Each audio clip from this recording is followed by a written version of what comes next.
want to tell you something about the star, the five-armed star anti-mom guilt, um, that I call the anti-mom guilt uh, ninja shuriken of light. And why I changed the name from the five-armed star to this complex one is because it's so amazing when it comes to actually dealing with mom guilt. And um, there are, like, I will show it to you here so you can, yeah, this one. This is what I wanted to show you. So we have the five arms of the star.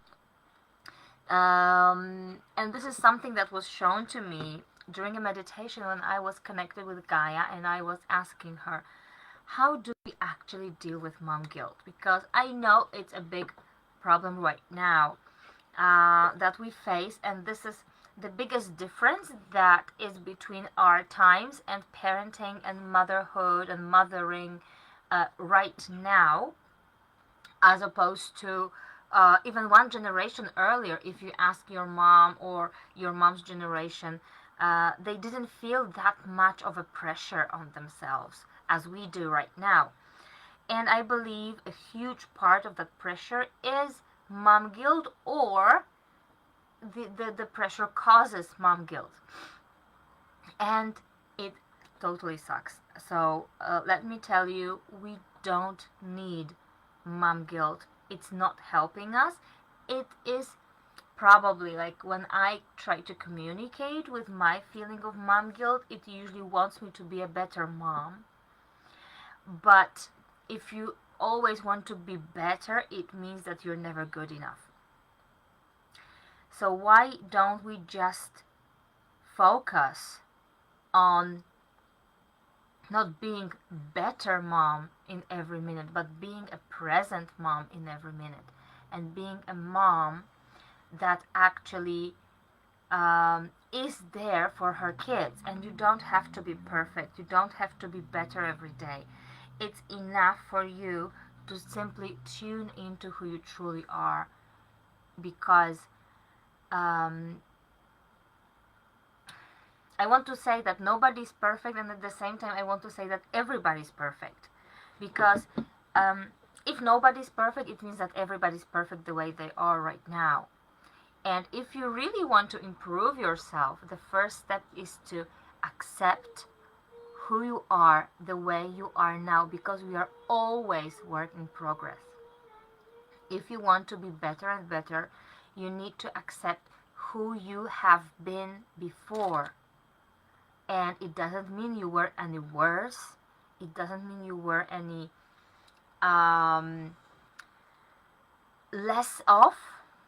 It just means you are always a work in progress, and you are always improving, and you're always growing, and you're always expanding. And that's a mere nature of human beings, that we are always expanding, just like the universe. So this is the ninja shuriken of light, and my camera is not focused on it, but I hope maybe it will. No, it won't. So just let me tell you, it's a five-armed star. I will drop the graphics under the video in the comments. And you've probably seen it already, because I did post it like everywhere, all over my social media, when it got downloaded in that meditation, because it was so mind-blowing that it's so simple and yet so powerful. So the first step is to get educated, because when we feel like we are not enough, we look for resources, we look for knowledge on what we can be doing better and how we can actually improve ourselves in the mere, like, 3D way. Very, like, if you don't know how to do something, or you're not sure if you're doing it well enough, you Google, you go to trainings, go to courses, and that's what we do in parenting right now as well. So we are much better educated than our moms were, our grandmothers were, and people before us.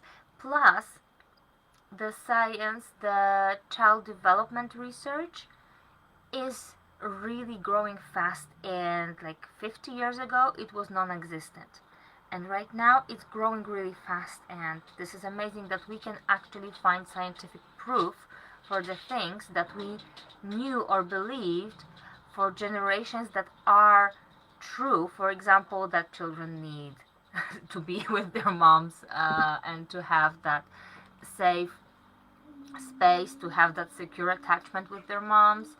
The things that were imposed on us by the Western culture, like going back to work too early, or that children shouldn't sleep in the same, even in the same room with their parents. And now we find science that proves that all those things um, aren't natural and aren't good for the kids, that they really need the secure attachment. And this is just one example. So we educate ourselves in child development research. We educate ourselves in tools and strategies and tips and tricks on what to do when kids do things that we don't want them to do. But it doesn't really help us really deeply to stop feeling that mom guilt. Because the more you know, the more you're aware of the things you can be doing, but you simply don't have the capacity to do that. Being a mom is a lot of work, and the same with being a dad. So we find hundreds of ways how we could improve our parenting and our children's experience in the family. Yet we only have 24 hours in a day, and that might even contribute to that mom guilt to get deeper, but it's the first and necessary step, so we need to get educated. Then we tune into the intuition.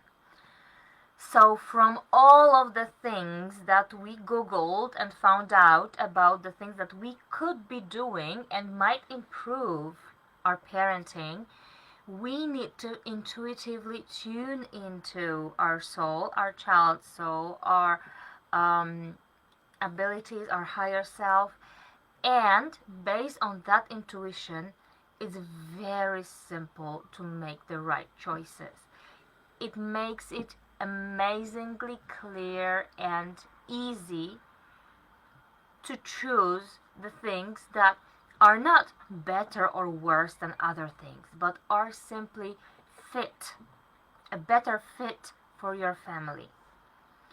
So in fact, there are many approaches that are equally good to parenting, equally good choices, and some of them are just fit for one type of family, and other of them are better fit for a different type of family, different type of people, different and just people who choose different things, because it's all about having that choice and having that free will. And the third step is self-love,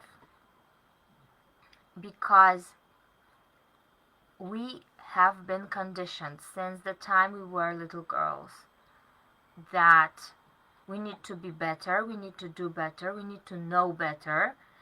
And in order to break free from that conditioning, it really requires huge load of self-love, self-compassion, and allowing yourself to be that work in progress that I talked about in the very beginning. So that self-love is the necessary third step.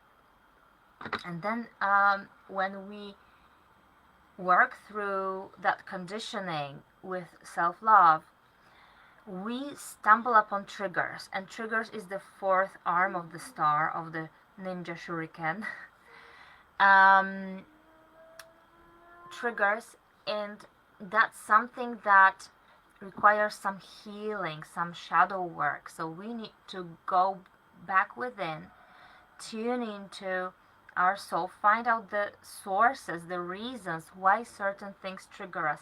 So those triggers are actually like road signs. So if I get triggered when my child does this, it may point to an area of me that requires healing right now.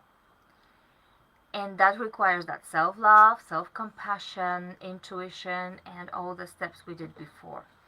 And that also is a very helpful thing, is to have a guide on that journey, like a coach, a therapist, someone, a mentor, someone who can guide you and keep you accountable, because sometimes we don't see our own blind spots. I'm a parenting coach, I'm a spiritual parenting coach, and I cannot imagine a time that I don't have a coach who is also very aligned, very spiritual, and understands me and gets me on the same level that I can get her and help her with her parenting, while at the same time she helps me with my spiritual, emotional, and personal growth. And the fifth step, the last one, is the support. Because we are nothing without the society that we are in. I even, one of the mentors I worked with in my past, he says that we are not individual, we are interviduals. Because we discover who we truly are through the contrast with other people. And we are a different, it's not only that we behave differently, we are a different person when we are alone, we are a different person when we are with someone, and we are a different person when we are in a group. And of course, the way people talk to you also influences the way you talk to yourself. And mom guilt is all in our heads, nowhere else. And we are the only people who can change that. And that's why I'm so I focus so much on helping moms deal with mom guilt, because it is one of the main reasons why we feel unfulfilled in motherhood, in parenting, and in our personal and spiritual lives as well.